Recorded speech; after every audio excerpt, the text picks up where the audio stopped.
Pakutana makada engka tahu mas sempaja sunnah nekia ma baca pengupui neita hapina kata mas sempaja sunnah. Jadi ada orang yang salat masa pada mat tarawih nekia yoro pengupuna neita boleh ko di hapina ya nasabaya HP mako ke canggih bisa melihat atau membaca Al-Qur'an dari HP tersebut. Weding iga jumhur ulama maka daerah mayoritas ulama membolehkan untuk membaca Al-Quran di dalam melalui HP boleh ya kia napasengi panrita tak maka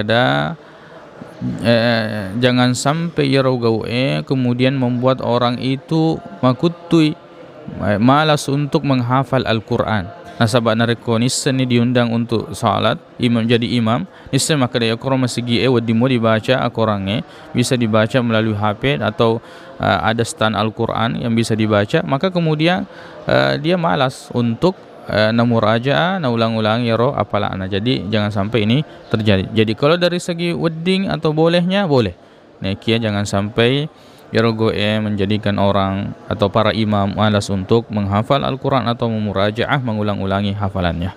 Wallahu ta'ala ala wa alam.